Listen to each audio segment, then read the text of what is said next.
It's basically a big concrete tub. It actually extends that way and that way. It's about the size of a 2-car garage or so. And with that crane right there, we can lift up these different bags and add them to this tank. So to make 20,000 gallons of water, we use somewhere around 5,000 pounds of sodium chloride, table salt. We use about, 1,000 pounds? Yeah, 1,000 pounds of a mixture of magnesium chloride and magnesium sulfate. Magnesium sulfate is Epsom salts. Magnesium chloride is, you guys have probably added it to your tank if you've never had to boost magnesium in your tank. It's sold as Magflake. They use it to melt snow on the East Coast or ice on the roadways. And then we have smaller components, so we have calcium chloride. The recipe is actually right here on the door, that's what I'm looking at. Calcium chloride, potassium chloride, we add those in volumes of about 100 to 200 pounds, so we get 50-pound sacks. Then we've got boric acid, and it takes care of the boron. Strontium chloride, we add those in pretty small amounts, about the size of a Ziploc baggie. And then we've got all our trace stuff. So those are actually in these jugs right here behind you guys. Iodide, zinc, cobalt, molybdenum, vanadium, those are all in there. And we dissolve them because they're such small amounts that it would be kind of a pain to weigh them out twice a week when we do our salt mixing. So we just pre-make a bunch of it and we use it by volume.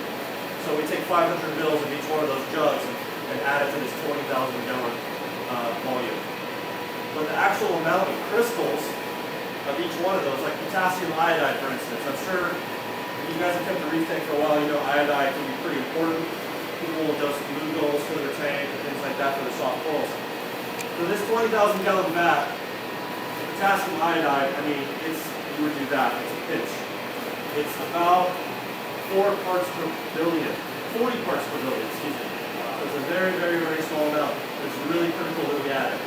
So this doesn't come close to adding all the different elements that are in seawater. There's something like, I don't know, there's probably every element that exists in some concentration in seawater. We only take care of about a dozen of them. Those are the really important ones for life to exist. We also do baking soda. That's the sodium bicarbonate. That's what produces alkalinity, most of the alkalinity in your tank. We're just using good old Arm & Hammer baking soda. They use that for, they feed that to cows up in Petaluma. That's where we get it from a feed store. So what we do is we add all this stuff right here.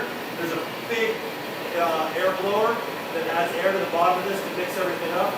We let it stir for about 24 hours and then it's ready to be used in our tanks. How often? Sorry? How often? We make this about twice a week. So the water to make it is San Francisco tap water actually. We're running it through that carbon filter right there. This thing is filled with granular activated carbon. It's not the type of carbon that we use in reef tanks. Reef tank carbon is designed to pull out organic molecules, big molecules. This carbon is designed to pull out chlorine and chloramine, which is essentially all that it's doing. Yeah, and then from there we use it in here, and it goes to our tanks. On the other side of that wall, there's 2 great big pumps that send water into pipes much like this one, and like these, and they distribute salt water all throughout the building. So we have spigots near our tanks. We can just open up a valve, and water just comes in when we're doing a water change. Simple as that. What's the week? For water changes? Yeah, we have scheduled water changes like once a week. Smaller tanks we do them whatever. Sometimes I'll do it once a month. I mean, it's kind of like a home tank. Whenever you feel like it, really. Whenever it looks like it needs it, right? Yeah. 10%? I usually do like 10% once a week, just because I can. Yeah. It's easy. It's easy to do frequent. I mean, I'm here at a full-time job, right? So it's easy to do frequent small water changes than less frequent large ones. Yeah. Probably better for the animals too.